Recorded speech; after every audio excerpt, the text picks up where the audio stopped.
Buenos días a todos. Bienvenidos nuevamente. Hoy ya tenemos la 7ª clase del curso de República, Ciudadanía, Sufragio y Participación. Hoy vamos a hablar sobre transparencia.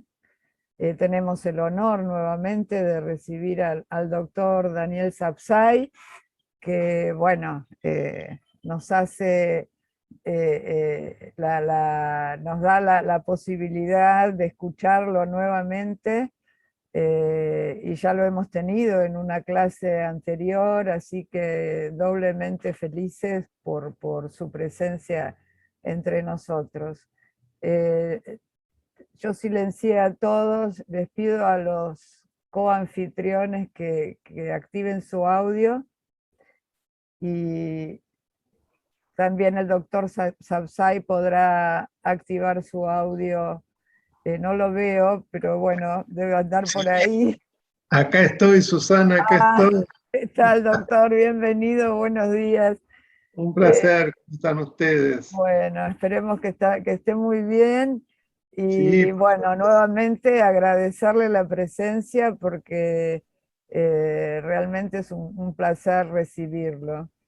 Así que todavía está ingresando gente, pero ya vamos a ir comenzando para ser puntuales, como decimos siempre. Muchos están trabajando en poniendo mesas, en la militancia, en la calle, charlando con la gente. Así que bueno, hoy no contamos a lo mejor con todos los compañeros nuestros que hubiéramos querido, pero bueno, estamos en plena campaña, así que seguimos recibiendo participantes, pero bueno, mientras tanto voy a leer nuevamente el vasto currículum del doctor Sapsay para los que no lo conocen, para que hoy ingresan por primera vez a las clases del instituto. Bienvenidos, porque bueno, esta charla ha convocado a muchos y se ha inscrito otra cantidad de gente importante que seguramente han querido participar de esta charla suya, doctor Sapsay. bueno, me alegro mucho. Bueno, Daniel Sapsay es abogado de la UBA, posgrado en la Facultad de Derecho de la Universidad de París, profesor titular de Derecho Constitucional de la Facultad de Derecho de la UBA, director de la carrera especial de posgrado en Derecho Constitucional de la UBA, presidente de la Asociación Argentina de Derecho Constitucional y presidente del Instituto Iberoamericano de Derecho Constitucional. Así que bueno, le agradezco nuevamente la presencia, doctor, y cuando usted, voy a hacer una pequeña aclaración primero de funcionamiento. El chat permaneció abierto ahora para que todos pudieran ingresar y saludar. Ahora lo vamos a cerrar hasta el momento en que el doctor termine su exposición, y luego lo vamos a abrir alrededor de las 11:15, 11:30 para sus preguntas. Así que, doctor Sapsay, todo suyo. Bueno, muchísimas gracias nuevamente. Para mí es un placer y un honor poder contribuir en esta iniciativa tan importante del querido Toti Flores de armar una escuela de formación de dirigentes. Y vamos a ver en el tema de hoy, precisamente, que es una de las pocas agrupaciones que cumple con lo que realmente establece el sistema de financiamiento de partidos políticos. Quería hacer una pequeña aclaración respecto del currículum que se leyó. Yo no soy presidente del Instituto Iberoamericano de Derecho Constitucional, sino No, vicepresidente. vicepresidente. No, lo quiero hacer porque si no después me dicen, se dijo tal cosa, no es el presidente, es un ilustre constitucionalista mexicano, el profesor maestro Diego Valadez, así que está muy bien presidido el Instituto Iberoamericano. Para mí es un honor secundarlo como vicepresidente. Pues bien, el tema que hoy nos ocupa es de una trascendencia fundamental, y no solo lo digo desde la óptica del derecho público de nuestro país, sino que es uno de los temas que más ha dado que hablar y que más dan que hablar en el mundo: el financiamiento de los partidos políticos y de las campañas políticas, ¿no? Que es el primero de los temas y creo que es el tema fundamental, para lo cual yo voy a recordar primero cómo es el sistema argentino, para luego proponer lo que considero que serían las reformas deseables al mismo, porque, y me adelanto, acá diría que es secundario lo que se establece en la legislación desde el punto de vista de las regulaciones. Lo más importante es el control para que se apliquen esas regulaciones, y ahí aparece realmente el gran problema, la cuadratura del círculo, si se quiere. Tal es así que en muchos países, por ejemplo el caso de Francia, que ha sido un modelo en la materia, se ha modificado el sistema a lo largo del tiempo para perfeccionar cada vez lo más posible el sistema de controles. No tanto las regulaciones, que generalmente son muy lindas, están muy bien formuladas, en los límites, etcétera, sino que lo que importa es cuáles son los mecanismos que existen en el sistema para hacer cumplir esas regulaciones, porque si no es como retórica, como poesía, no derecho duro, y son disposiciones imperativas, no propositivas. Así que quiero hacer esta aclaración antes que nada, y ahora empiezo primero con el sistema nuestro, en primer lugar desde la reforma del 94, en que se constitucionalizan los partidos políticos, como así también el sufragio, pero en lo que hace a los partidos políticos es el artículo 38, y en lo relacionado a financiamiento, fíjense que también se constitucionaliza una disposición a nivel constitucional. La Constitución expresa en este artículo: el Estado contribuye al sostenimiento económico de sus actividades y de la capacitación de sus dirigentes. Pongo el acento, y de la capacitación de sus dirigentes. Los partidos políticos deberán dar publicidad del origen y destino de sus fondos. Bueno, evidentemente es una disposición muy profunda, que está llena de sentido de contenido y que apunta a que luego una ley deforma todo esto que se formula. Es decir, por un lado, la financiación va a ser fundamentalmente pública, porque el financiamiento de los partidos políticos puede ser público, privado o mixto. En este caso, se constitucionaliza el compromiso del Estado en financiar a los partidos políticos, pero ya desde el principio se dice que se apunta además a la capacitación de los dirigentes.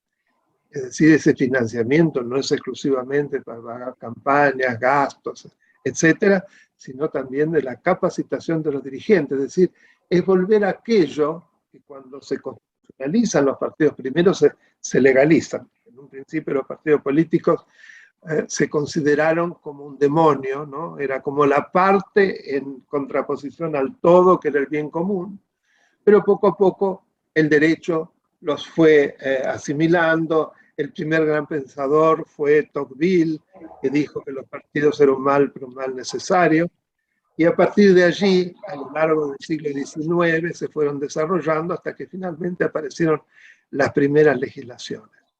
Y lo que se comentaba como valor de los partidos políticos es esta idea de escuela para la democracia. Desde el partido político se forjan ideas y se forjan dirigentes, y desde allí se emana, se imparte las grandes enseñanzas que vienen desde la Constitución, yo diría ahora, y los tratados internacionales de derechos humanos. El gran marco jurídico que encuadra a una república democrática. Pues bien, constitucionalizan acá dos principios, ¿no? Desde larga data nuestra legislación, el financiamiento público de los partidos y la obligación de los mismos de rendir cuentas sobre el uso de las contribuciones que perciben.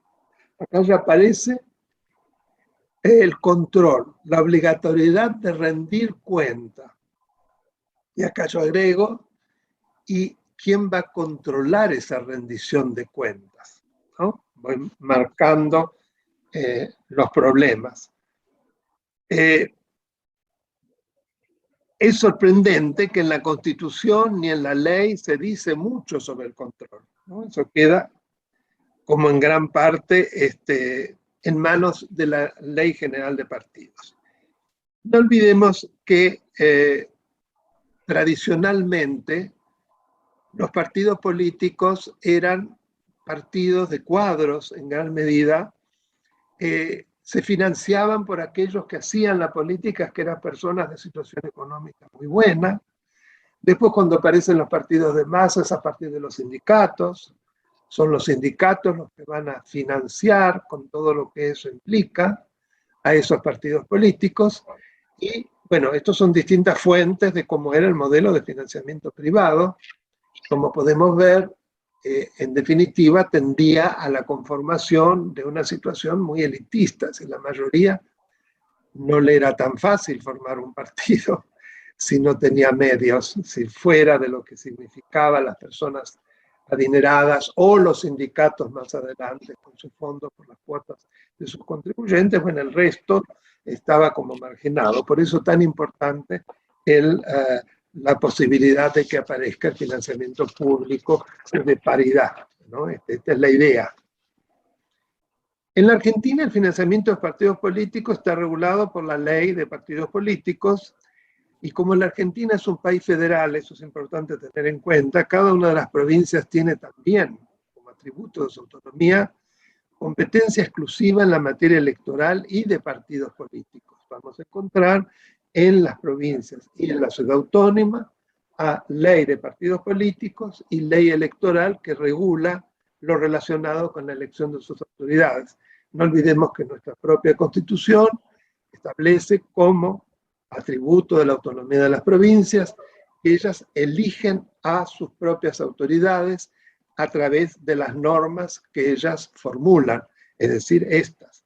Por lo tanto, se da un universo de disposiciones a nivel nacional y a nivel de las provincias y de la CABA. Lo curioso es que las disposiciones sobre partidos políticos de rango constitucional aparecieron a nivel de las leyes provinciales desde 1950, en las constituciones provinciales, perdón.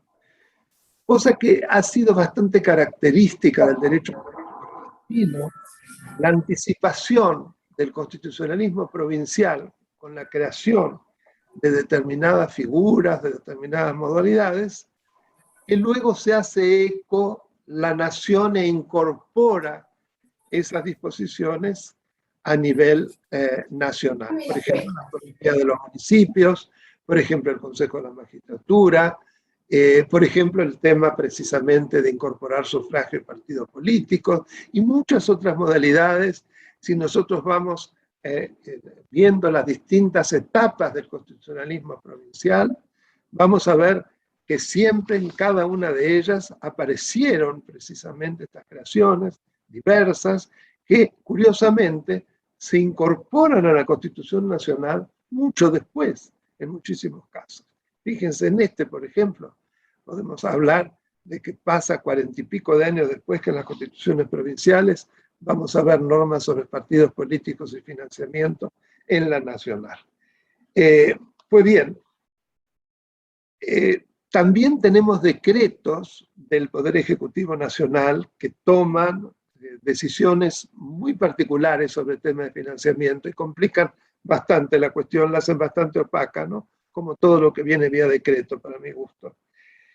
La ley orgánica prevé mecanismos encaminados a la fiscalización que deben ser objeto de los partidos, los que quedan sometidos a los mismos. Casos contrarios se contemplan las sanciones pertinentes. Todas estas cuestiones las encontramos en distintos títulos, yo no los voy a aburrir, de la ley de partidos políticos. Es importante transcribir el principio general que allí se establece: el patrimonio del partido se integrará con los bienes y recursos que autorice la Carta Orgánica y que no prohíba la ley.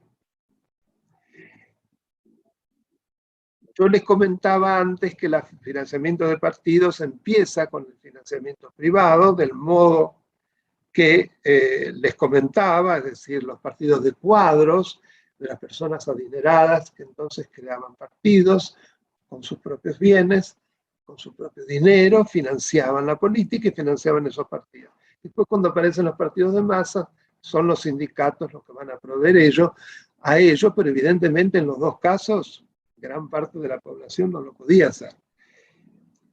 Es por eso que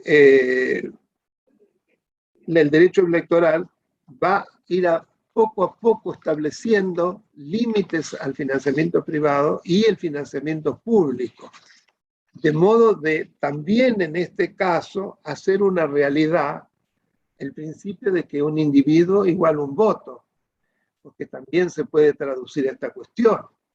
Si no todos tenemos la misma potencialidad para poder formar y crear partidos políticos, y evidentemente en el juego electoral vamos a estar en situación disminuida. Luego, la norma limita en materia de donaciones para evitar conflictos de intereses, y acá sí es interesante ver de qué modo limita, ¿no? Limita las contribuciones de acuerdo a lo dispuesto en la ley. Estos no pueden recibir los partidos políticos ni directa ni indirectamente donaciones o contribuciones anónimas, queda exceptuado de esta disposición el dinero proveniente de colectas populares, de entidades autárquicas o descentralizadas, nacionales o provinciales, de empresas concesionarias de obras o servicios públicos, de entidades o empresas que exploten juegos de azar, de asociaciones sindicales, patronales o profesionales, de personas que hayan sido obligadas a efectuar la contribución por superiores jerárquicos o empleadores. Me interesó mucho repasar esta lista, porque evidentemente para quien no conoce que la ley prohíbe esto, la debe mover a risa. Porque vemos que permanentemente y de manera, diría, prácticamente obscena, estas prohibiciones se infringen. Fíjense, por ejemplo, lo de los juegos de azar. Quienes explotan juegos de azar no pueden hacer donaciones a los partidos políticos. No hace falta que les comente lo que ocurre. O las concesionarias de obras y servicios públicos. Sabemos que esto, por supuesto, que ocurre. O de asociaciones sindicales, patronales o profesionales. En fin, fíjense, todo esto para evitar los conflictos de intereses y que, sin embargo, desconociendo como si fueran realidades separadas, la legalidad y la normalidad. Hermann Heller hablaba así, ¿no? La legalidad era lo que decía la Constitución y las leyes, y la normalidad era lo que ocurría realmente en la práctica. Lo que Vidal Campos decía, la Constitución formal y la Constitución sociológica. Y bueno, la Constitución sociológica acá es absolutamente contraria a lo que dice la Constitución legal, la hoja de papel de que nos hablaba Sieyès. Y ante la violación de esas normas se prevén sanciones enormes. Las sanciones son enormes. La ley, asimismo, se exime del pago de todo impuesto o tasa nacionales sobre los bienes muebles o inmuebles del dominio de los partidos. El beneficio se extiende a favor de aquellos bienes que tuvieran los partidos en alquiler o en comodato y que estuvieran afectados directa y exclusivamente a sus actividades. Por último, la ley también exime del pago de toda obligación fiscal a los bienes de la renta del partido, siempre que ésta fuera invertida exclusivamente en la actividad partidaria y no acrecentare directa o indirectamente el patrimonio de persona alguna. Siempre que lo leo me río porque parece burlesco, porque sabemos que en la práctica esto es lo que lamentablemente ocurre, ¿no? Aprovechamiento del partido para que personas gocen de situaciones de desgravaciones impositivas sobre cuestiones propias, así como también en las donaciones en favor del partido y al papel destinado a uso exclusivo del mismo.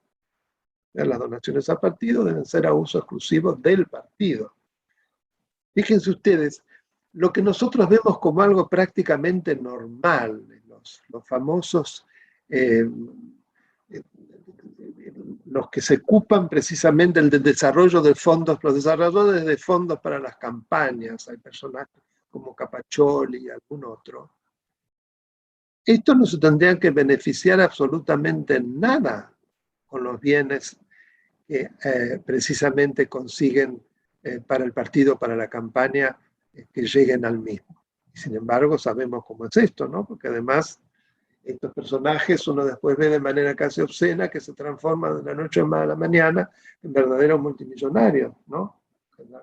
Las famosas fortunas de la noche a la mañana. Financiamiento, veamos ahora el financiamiento público, ¿no? Hasta ahí vimos nociones de financiamiento privado y su problemática. Veamos ahora el financiamiento público que dice la ley. Hay financiamiento directo y financiamiento indirecto. Financiamiento público de los partidos políticos constituye una modalidad expresamente reconocida en la ley fundamental, ¿no? Por un lado, para la financiación de actividades ordinarias, a ese efecto se crea el denominado Fondo Partidario Permanente o FPP, como se lo conoce en la jerga de los partidos. ¿Cuál es la finalidad que tiene ese Fondo Partidario Permanente? Proveer a los partidos reconocidos de los medios económicos que contribuyan a facilitarles el cumplimiento de sus funciones institucionales. La Ley de Presupuesto General de la Administración Nacional determinará con carácter de permanente la afectación de los recursos necesarios bajo el rubro Fondo Partidario Permanente. Yo después este documento, si le parece, Susana, se los envío, ¿eh? Por lo tanto, los recursos que integran el fondo provienen del erario público. Es así de simple. Luego se establece que es el Poder Ejecutivo quien dispondrá del fondo dentro del marco de la señalada finalidad y de las disposiciones legales pertinentes. Bueno, a partir de acá vamos a ver un involucramiento tremendamente peligroso del Poder Ejecutivo en mucha de la operatoria que tiene que ver con reparto de fondos y otro tipo de facilidades. Que es como poner al zorro a cuidar a las gallinas. Un sistema que no existe en ningún otro país de Latinoamérica. Nosotros en esto, y es muy importante entenderlo y trabajar para que se modifique, somos el único que en el control de muchos de los aspectos más importantes de lo electoral y de partidos políticos, en gran parte lo hace el Poder Ejecutivo a través de la Dirección Nacional Electoral, y el único hoy que tiene la boleta papel, la tira. Fíjense qué país retrasado. El único de América Latina, lo repito para que quede bien claro, somos el más atrasado en esta materia de toda América Latina. No estoy hablando de Francia, de Suiza, de Suecia, porque enseguida, si no, cuando uno saca esos ejemplos, empieza, bueno, pero eso es otra cosa, nosotros, bueno, ¿qué querés? No. Estoy comparándonos con todos nuestros hermanos latinoamericanos. Somos los más atrasados en esto. Entonces, se confieren, por ejemplo, la decisión relativa a las franquicias. Saben que las franquicias no es poca cosa, que se le conceden a los partidos, tanto en carácter transitorio como permanente, que tienen que ver con el dinero para imprimir boletas, que tienen que ver con la necesidad de viajes y otro tipo de cuestiones vinculadas con la actividad del partido. Fíjense que esto reposa en manos de la Dirección Nacional Electoral, semejante poder, ¿no? Es decir, es una de las características salientes de nuestro sistema. Se trata del rol preponderante que se le otorga al poder político en la gestión y en la decisión de todo lo atinente a una cuestión de eminente carácter político y que hace el buen funcionamiento del Estado de Derecho en su conjunto. Por supuesto que este es un tema que desde ya me parece la clave de lo que hoy les quiero transmitir, ¿no? La financiación directa se da a través del sistema de aportes. Estos consisten en la entrega directa de dinero, además de las sumas que le son reconocidas a los partidos en la respectiva ley. También consiguen recursos considerables provenientes de los fondos que percibe el Congreso Nacional. Acá aparece otra anomalía que no se ve mucho. Es decir, lo que aparece como gasto de representación de presidentes de bloque, de las autoridades de las cámaras, en donde obviamente los más beneficiados son los partidos grandes, y no hablemos del oficialismo. Porque eso después, como se lo hace de la manera más opaca, va a ir a los bolsillos del caballero o a la agrupación política del caballero o a lo que se le ocurra, ¿no? Y no estoy hablando de algo conspirativo, ni tratando de humillar a nadie, es algo que lamentablemente se ve, ¿no? Una parte importante de esos fondos se distribuirá entre los diferentes bloques parlamentarios. No se lleva a cabo esta distribución conforme a criterios uniformes y por parte de un órgano aislado de las pasiones políticas. Lo que yo voy leyendo pedazos es de un documento que escribí yo, ¿no? No estoy plagiando a nadie. Por el contrario, resulta en una importante palanca de poder a favor de las autoridades legislativas. Resulta en un importante, las que provienen de los partidos más votados. Además, la práctica ha institucionalizado la existencia de partidas de fondos reservados, o sea, cada vez se perfecciona más esta opacidad. Para gastos de representación de las mencionadas autoridades se trata de una fuente desconocida de financiamiento, pero que de hecho es utilizada como un arma clientelar a favor de los partidos más fuertes y en particular del que lo ocupa el Poder Ejecutivo. ¿Cuál es el problema de todo esto? La inexistencia de mecanismos de control. Esto sí que es absolutamente fuera de la luz mínimamente pública y sin necesidad de ninguna rendición de cuentas. Y resulta que se escapan fondos millonarios que van con esa dirección. Veamos ahora qué dice respecto del financiamiento de las campañas electorales, que es otro rubro, ¿no? Para las campañas electorales la ley determina un aporte también para los partidos. Se trata de un sistema de aporte por voto, eso creo que lo saben todos. El mismo consiste en el otorgamiento de una suma fija por cada voto cosechado en la elección inmediata anterior a dicha campaña. La ley de presupuesto es la que va a determinar anualmente a cuánto ascenderá dicho aporte, ¿no? Y ha variado según los años, lo supongo distintas épocas, cuánto es ese aporte.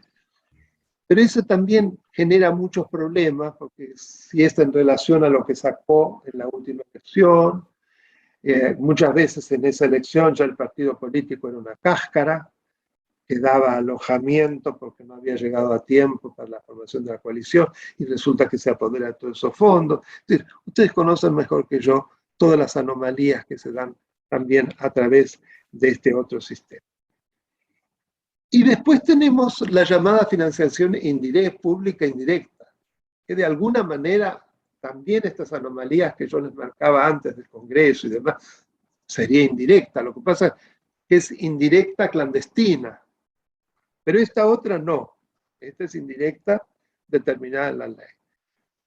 En ese caso, el Ministerio del Interior, que es a través de la Dirección Nacional Electoral, pero el Ministerio del Interior es la autoridad de aplicación en la materia, mismo recibe el 20% de la partida presupuestaria correspondiente al Fondo Partidario Permanente para cada año, ¿no? Luego el Ministerio deduce otro 20% total de esa partida para su distribución entre todos los partidos con representación en el Congreso Nacional que hubiesen obtenido más del 2% del total de los sufragios válidos emitidos en al menos una de las dos últimas elecciones para diputados nacionales. Por último, los fondos que resultan de dicha operación son repartidos en función de una suma fija e igual destinada a hacer frente a los gastos de administración de cada partido. La parte restante de los fondos es objeto de un reparto que resulta de la aplicación de una fórmula especial contenida bajo la sigla UE, unidad electoral, que es bastante complejo como se hace, pero que tampoco es un sistema que realmente podemos considerar fiable.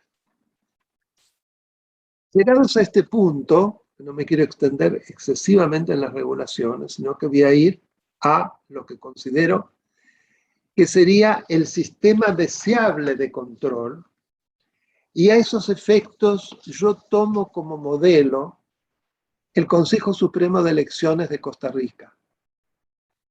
Nuevamente no estoy apelando a Suiza, a Francia o a Suecia como modelo. Modelo de un hermano latinoamericano que es Costa Rica. Costa Rica tiene una historia interesantísima en materia de Estado de Derecho y de consolidación democrática. Tuvo una verdadera revolución democrática en 1949, cuando el ilustre presidente José Figueres, el padre del que después fue presidente, fue el padre de la nueva constitución de Costa Rica, la moderna, ya no tan moderna, porque imagínense, son muchos años de 1949 y que se ha cumplido estrictamente todo lo institucional, en donde las reformas más importantes fueron la abolición de las Fuerzas Armadas. Consideró que era un país demasiado pequeño como para darse el lujo de gastar en Fuerzas Armadas. Quedó solo una pequeña Guardia Nacional.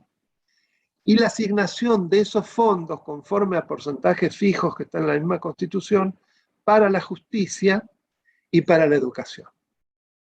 Los resultados han sido excelentes, debo decirles, ¿no? Pero la otra gran reforma fue haber creado una suerte de cuarto poder. Él había de ser un hombre muy ilustrado, pertenecía a la socialdemocracia de esa época, había muy viajado, muy culto, y había investigado las modalidades de control electoral y de los fondos de las campañas y demás en muchos de los grandes países del mundo donde él no había podido viajar, porque además provenía de un medio muy adinerado.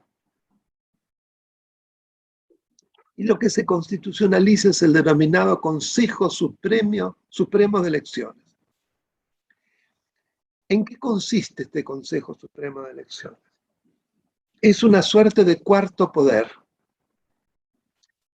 que reúne absolutamente todo lo relacionado con la materia político-electoral. Es decir, campañas electorales, partidos políticos y, asimismo, la relación absolutamente directa y completa con el registro civil. Es decir, es un sistema conforme al cual toda modificación de alguna partida del registro civil es inmediatamente proyectada en el padrón. Es decir, se termina con la posibilidad de que los muertos voten.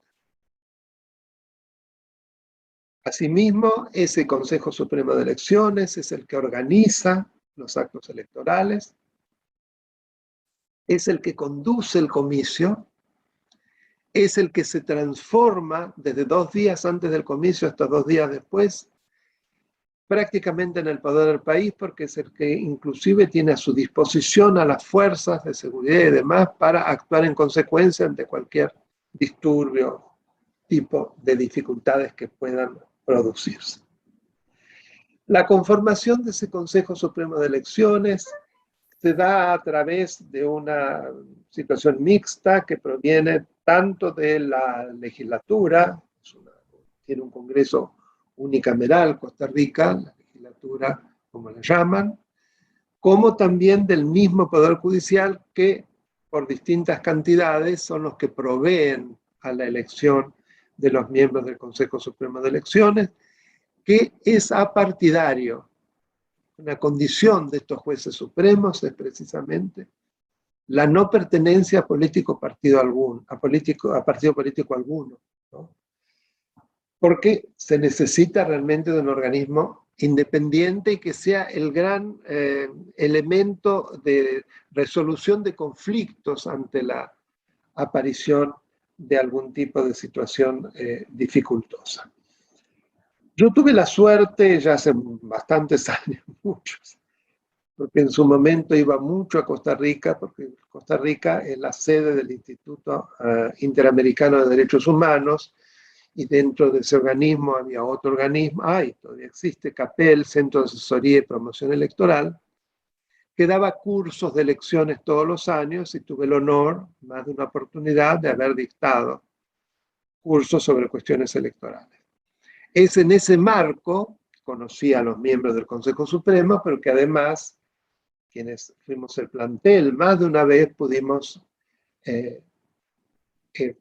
asistir a la actividad y a visitar el Consejo Supremo de Elecciones y entender las características del modo como funciona durante los periodos en que no hay elecciones, como previo a las elecciones, como durante todo el tiempo, ¿no? ¿Cómo es ese trabajo conjunto con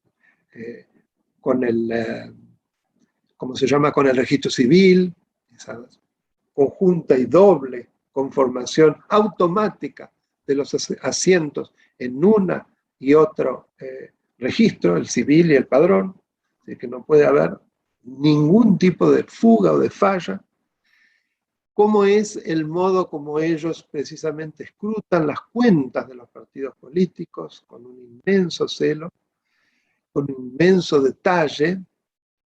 Y fíjense que es el único país que desde 1949 se han ido dando los traspasos de poder de manera exactamente milimétrica como marca la Constitución, desde 1949. No ha fallado nunca, siempre ha sido así, con distintos presidentes. Ha habido, y acá es muy interesante tener en cuenta por lo que está ocurriendo en la Argentina, han habido juicios políticos, se han removido a presidentes precisamente por mal desempeño. Y yo les recuerdo lo que hace ya unos cuantos años ocurrió con quien había sido designado secretario general de OEA, un expresidente de Costa Rica que acababa de terminar, Rodríguez, muy prestigioso, pero que se les descubrió actos de corrupción. Y bueno, él renunció, tuvo que renunciar a la Secretaría General, regresó a su país, fue juzgado y cumplió una pena pequeña de prisión, pero cumplió una pena de prisión. Este es el caso más sonado. Les cuento porque creo que es muy importante, no podemos estar al margen de lo que está ocurriendo ahora, ¿no? Con todas estas explicaciones que yo no entiendo, juicio político no, porque no tenemos los votos, no importa. Es un problema ético y moral al que se somete a un máximo responsable, el jefe supremo de la nación. Entonces, este modelo que excluye absolutamente al poder político de toda operación relacionada con el proceso electoral o de partidos políticos, es el que hace unos años, en un coloquio que se llevó a cabo en la Fundación Ambiente y Recursos Naturales, y en un taller que integró Poder Ciudadano, que integró Fundación Cambio Democrático, y algunas otras organizaciones de la sociedad civil, se elaboró un proyecto de Agencia Federal de Elecciones que toma como modelo fundamentalmente el modelo del Consejo Supremo de Elecciones. Y que yo también se los voy a hacer llegar, porque es interesante ver, creo que bien formulado. Porque aparte, reconoce una importante participación ciudadana en todos estos procesos. En primer lugar, el derecho de acceso a la información. Es decir, todo ciudadano puede acceder a la información relacionada, por ejemplo, de las rendiciones de cuentas de la utilización de fondos por parte de partidos políticos. Eso no es reservado ni secreto. Pero además de ello, hay acciones judiciales reconocidas a organizaciones e individuos que pueden ser interpuestas ante la justicia cuando se detectan que han habido irregularidades. Es decir, un monitoreo que tiene que ver también con una muy interesante e importante actividad de participación y de rendición de cuentas. Son las dos operaciones. Y en el caso que surjan responsabilidades, la aplicación de las sanciones que correspondan. Esto es como la clave, como ser. Este modelo del Consejo Supremo de Elecciones es interesante, que ha sido tomado, por ejemplo, por Bolivia, por la República Dominicana, por Panamá. Hablo de 3 casos entre muchos otros, y también por México. Es decir, países que tenían una tradición de fraude electoral espantoso, ya endémico, como algo normalizado, y que la adopción de este sistema fue poco a poco terminando con la corrupción electoral. Fíjense que inclusive con lo que pasó en Bolivia, y a pesar de la cooptación de ese consejo por parte de Morales, etcétera, etcétera, sin embargo, se paró un proceso electoral porque se demostró que había habido fraude. ¿Se acuerdan? Porque ahora se hizo un golpe de Estado que se le hizo, ¿no? Sería para hablar mucho de qué golpe de Estado se trata, pero de todos modos, aún en un país con un sistema autoritario, sin embargo, lo que quedó del modelo sirvió para impedir que se llevara a cabo, que se concretara un resultado fraudulento. En el caso de Panamá, bueno, al día de hoy ellos modificaron en la década del 90 y adoptaron ese Consejo Supremo. Los magistrados del Consejo Supremo son muy respetados y las elecciones en Panamá son de una transparencia perfecta. Y lo mismo en República Dominicana, que dicho sea de paso, tienen también en República Dominicana una escuela de formación de dirigentes que depende del Consejo de altísimo nivel, ¿no? El presidente es un jurista que se llama Hermógenes Acosta, gran personaje. Y yo he tenido el honor de dictar clase en 2 oportunidades allí, y realmente es notable el modo como se desenvuelve también la actividad de ese organismo y el modo como se ha transparentado las elecciones en ese organismo. Esto también es trasladable a Honduras e inclusive a México. Aún en la época dificultosa que vive hoy, ellos crearon un organismo específico que fue el que permitió por primera vez que la oposición ganase. Recordarán, parecía imposible. Era una situación de partido único, de hecho, a lo largo de 70 años, el famoso Partido Revolucionario Institucional, o PRI. Y eso se rompió cuando gana el PAN, Partido Autonomista Nacional, pero que vino de la mano de la actividad de este organismo. O sea que no solamente es interesante desde el punto de vista exclusivamente doctrinario, de formulación de sistemas de control político, etcétera, sino que es eficaz en los resultados, que eso es lo que interesa. Si no, queda para el cuadro. Lo interesante es que mostrar que aparte se da un círculo virtuoso entre la adopción de esta institución y los resultados que se dan en los hechos. Y yendo a lo que se creó en vuestra agrupación, en realidad eso lo exige la Constitución y la Ley de Partidos Políticos. Es decir, parte de los fondos deben ser destinados a la creación de una escuela de formación de dirigentes, un nombre que se le pusiera. ¿Qué es eso? Y yo creo que ustedes son los únicos. Fíjense qué fracaso precisamente lo que hoy tenemos, que ni siquiera se cumple eso que es absolutamente prescriptivo, imperativo y que está clarísimo en la norma. Entonces, yo quiero cumplir celosamente con el tiempo que se me asignó para la exposición, me comprometo en mandarles todo este material y quedo a disposición de ustedes para las preguntas, porque me imagino que a través de las preguntas van a surgir dudas e inclusive quienes no estén de acuerdo, que es muy positivo. Yo no quiero transmitir la verdad universal. Así que muchísimas gracias y quedo a disposición de ustedes.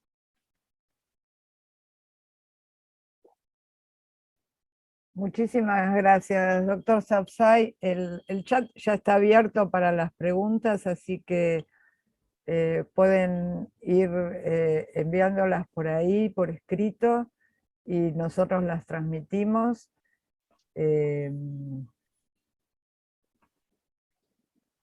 A ver,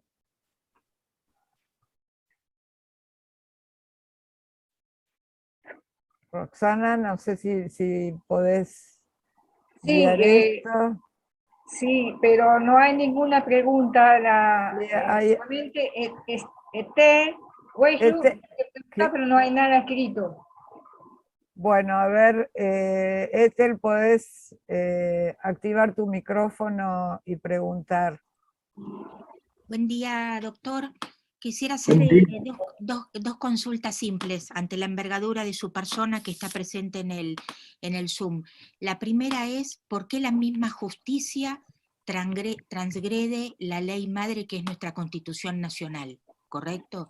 Y la segunda es, ¿por qué la Constitución permite, como en el caso de este hombre que participó en las 14 toneladas que se tiraron de piedras al Congreso, el famoso mortero, el tirador del mortero, ser hoy candidato? Son dos preguntas que le quiero hacer, más allá de que usted hoy habló del financiamiento y eso me quedó claro. Pero bueno, teniéndolo a usted acá, quería hacerle esas dos consultas. Muchas gracias. Bueno, cómo no. Voy a tratar de ser lo más sucinto, breve y claro posible. Respecto de lo primero, ¿por qué se permite el incumplimiento de la Constitución por parte de los mismos jueces? Y acá nos tenemos que manifestar sobre reformas esenciales que habría que hacerle a la justicia, y yo siempre digo hay que empezar por el Consejo de la Magistratura. Consejo de la Magistratura, en su composición, en la falta de equilibrio total en su composición, en el dominio político y en particular del oficialismo sobre el mismo, ha ido generando camadas de jueces que son absolutamente tiempistas y que en la interpretación y aplicación del derecho lo hacen conforme a los intereses de aquellos que los han apadrinado o que están en el poder.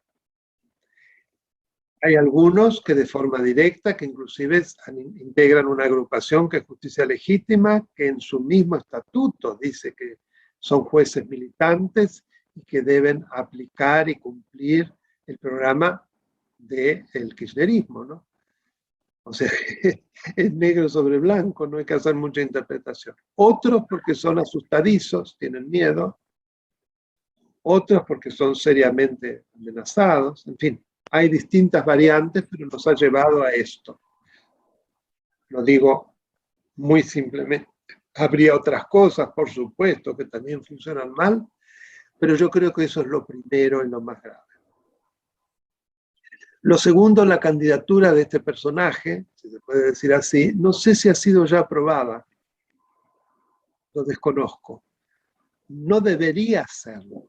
Es una persona que transgrede los principios más esenciales contemplados en la Constitución. Ahora, ¿qué va a ocurrir? Ya tenemos el antecedente de Delía, que era una persona que abiertamente había cometido un delito flagrante, que era el copamiento de una comisaría, que sin embargo se le permitió ser candidato. Son anomalías de un sistema donde los controles tienen mucho que ver con lo que yo decía en otro plano, pero que está vinculado, los controles no existen. No sé si satisfago su inquietud, Ethel.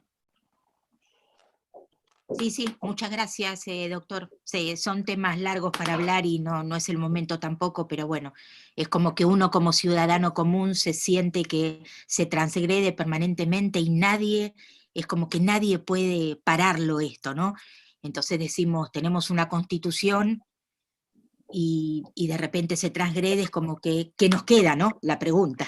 Aparece otra grave falencia en nuestro sistema, que es la inexistencia de acceso a la justicia desde la ciudadanía para controlar a través de acciones judiciales concretas, como existe en Colombia, como existe en Brasil, Costa Rica y otros lugares, que impidan que esto se consume. Okay. No existe. Hay una pregunta Muchas muy gracias. concreta. ¿Qué tal, Alejandro? ¿Qué tal? ¿Cómo está, Daniel? Gracias. Bien, Una un pregunta gusto. muy concreta de Margarita Valenzuela, que dice: buenos días, ¿cómo podríamos hacer para que el Consejo Supremo de Elecciones sea aplicable en Argentina? ¿Sería viable? Yo entiendo que sí, por eso lo he propuesto, lo propuse en su momento, inclusive en el proyecto de ley que yo les voy a mandar y que no fue elaborado exclusivamente por mí, sino por todo un grupo de organizaciones. yo algunas les mencioné, está analizado de manera que no sea necesaria una reforma constitucional y que a su vez viene de la mano de una jerarquización de la Cámara Nacional Electoral. No es que va a suplantar, va a ser un brazo que se suma, y además la Cámara Nacional Electoral reconocemos que tiene que tener mucha mayor autonomía, que tiene que tener autonomía financiera, un presupuesto propio, no depender del poder político para el envío de fondos. La mejor forma de quitar la independencia, tiene que crearse un fiscal electoral especial ante la Cámara, tienen que crearse en las instancias inferiores tribunales electorales específicos, no que un tribunal federal al mismo tiempo sea electoral, que generalmente recae en personas que están vinculadas con el poder político, ¿no? No hace falta que den nombres. Esa es otra reforma que está dentro de todo ese colectivo de reformas que aparece precisamente en ese proyecto que yo le voy a enviar a Susana para que ustedes lo puedan ver. Bien, hay una pregunta que se puede complementar quizás. ¿Cómo es en la práctica una boleta única?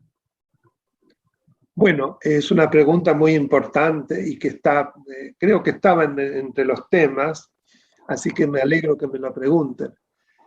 La boleta electoral única, es decir, de papel, suprime la famosa que se denomina sábana, que ya no es exactamente eso, pero bueno, pero es como se lo conoce, y donde cada partido o coalición tiene su propia boleta, una tira que es provista por el Estado, en la cual están todos los partidos políticos y aparece la cara del primer candidato, si es una elección legislativa, o del presidente, de candidato a presidente, es una elección ejecutiva, y la agrupación a la que pertenece. La persona lo que va a hacer es simplemente poner una crucecita en aquel espacio que corresponde con lo que la opción que él elige. ¿Qué ocurre? Primero, economiza muchísimos fondos. El Estado solo tiene que imprimir una tira de boleta, un juego de boleta, no millones y millones.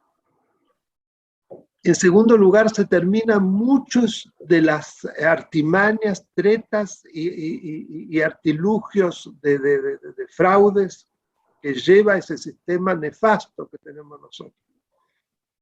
¿Por qué? Porque no se puede robar. ¿Qué va a robar boletas? Se roba la propia también, no sé si me explico. Piénsenlo. La fiscalización disminuye al mínimo, porque ya no es tan necesaria la fiscalización. Acá ya existe a nivel, además, de distritos electorales muy importantes. Lo tienen Córdoba y Santa Fe ya desde hace años y ha funcionado muy bien. La boleta única, y también en la ciudad de Buenos Aires hemos votado en las últimas elecciones, y también en Salta, o sea que se ha aprobado y ha sido muy beneficioso. ¿Qué pasa?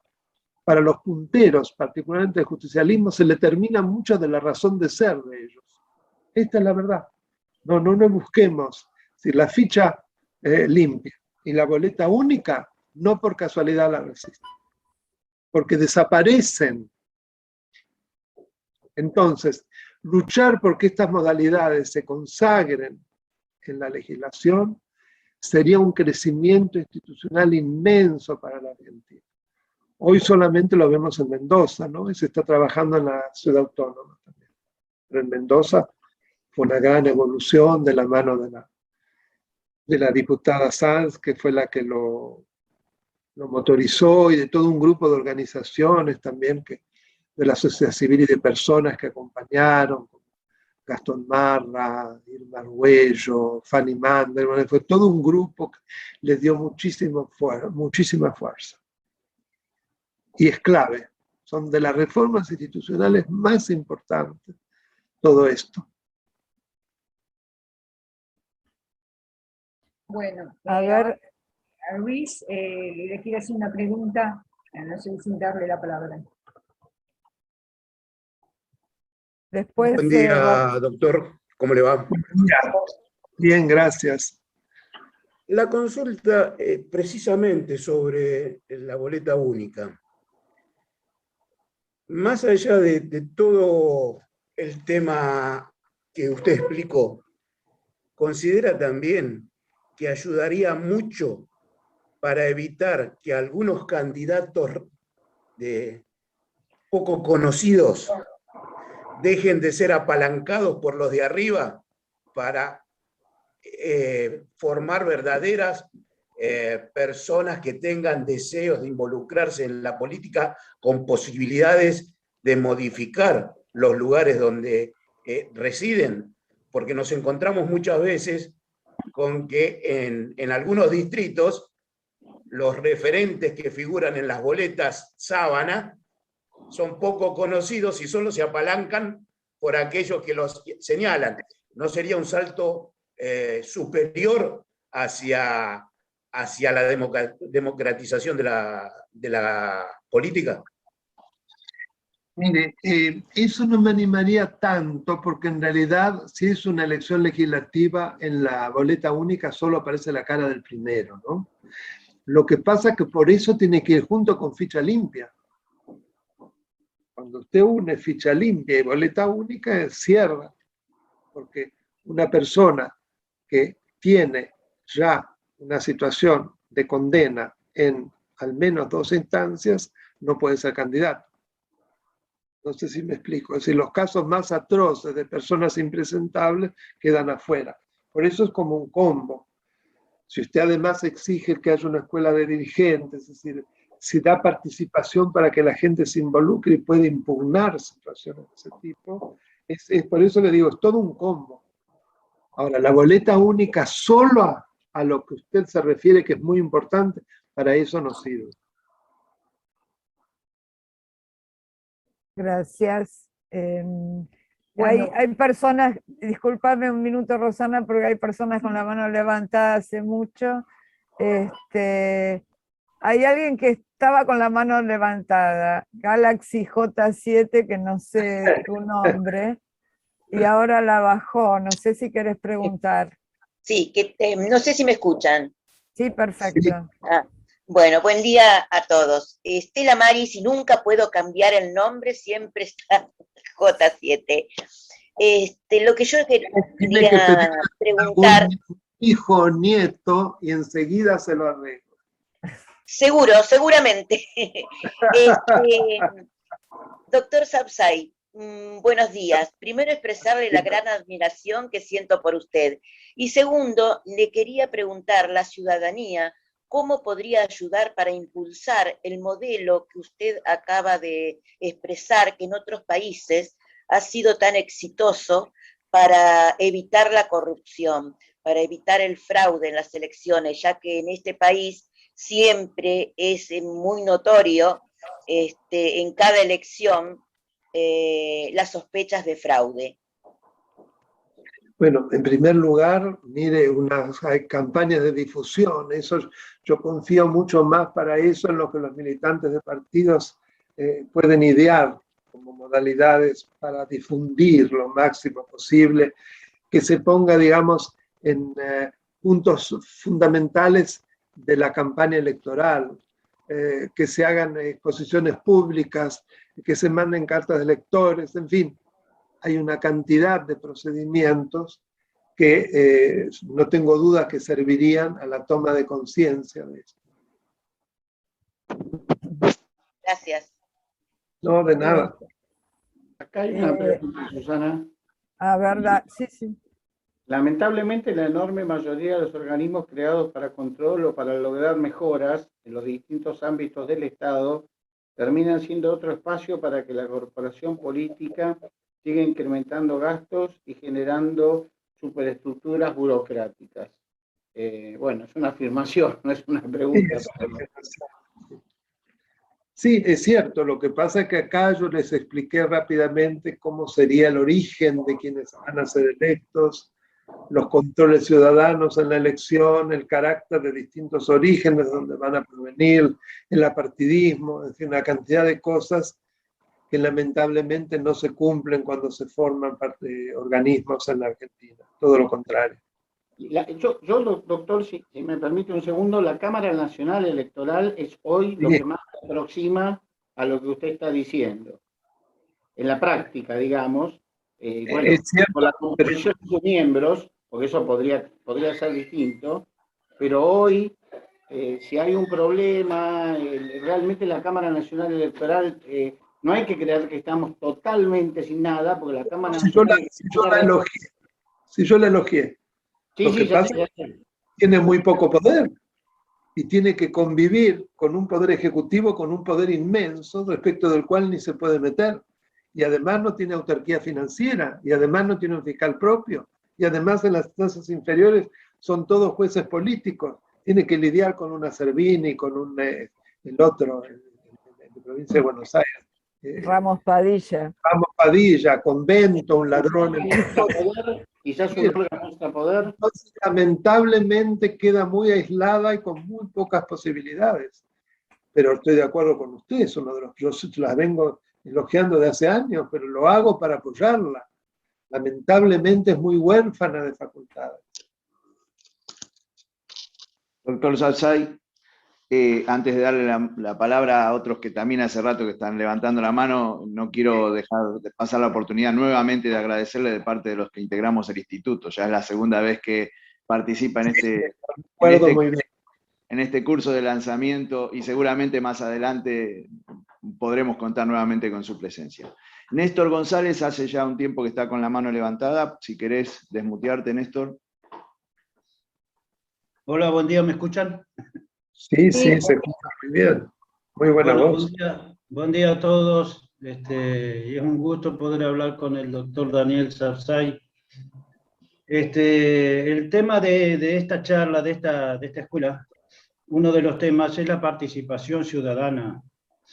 Además de lograr, digamos, la legislación electoral.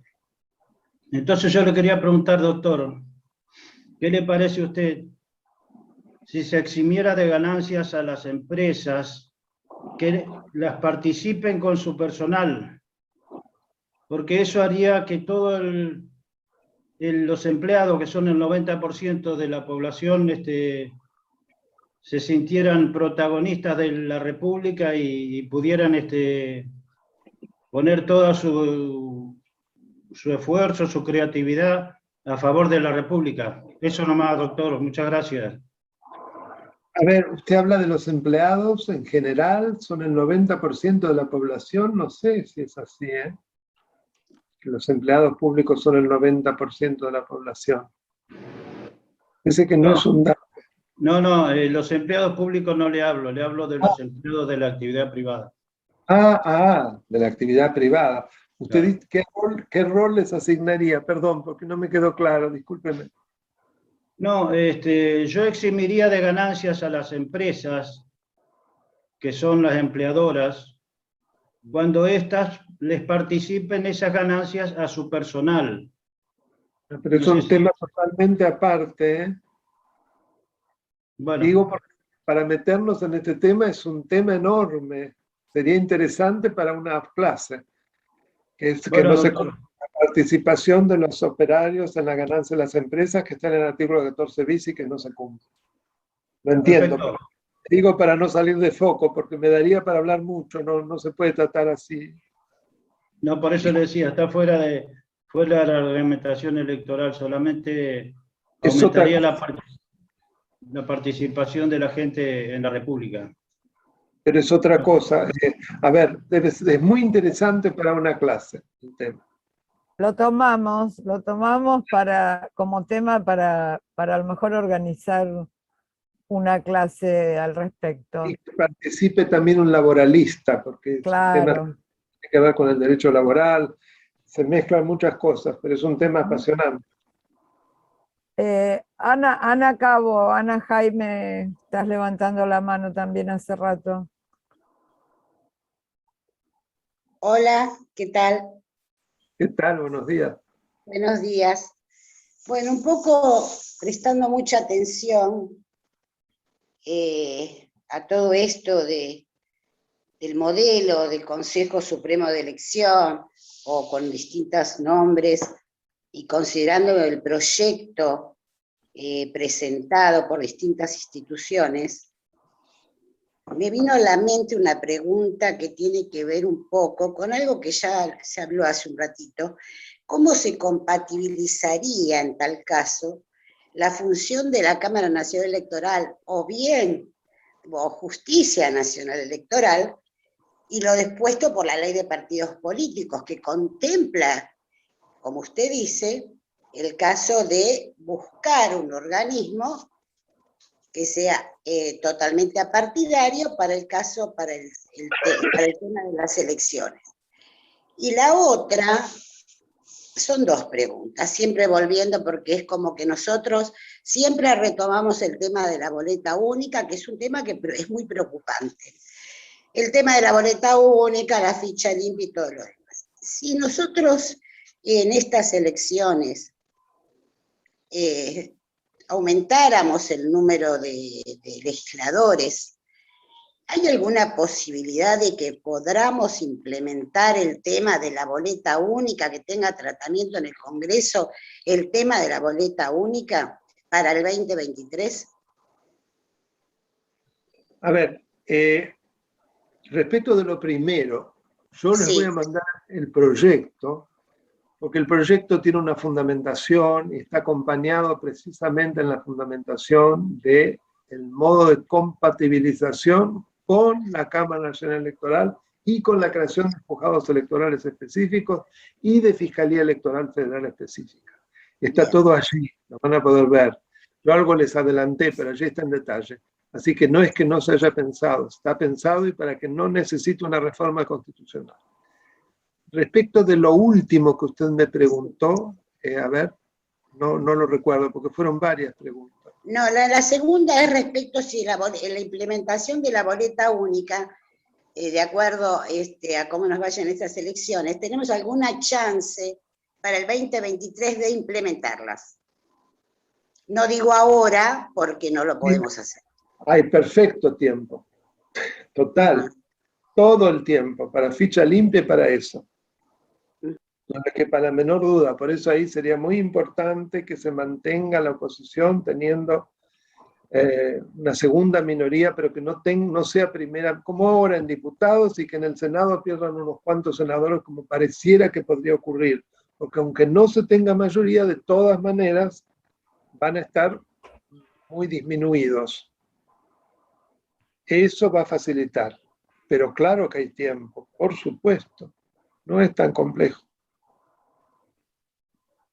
Muy bien.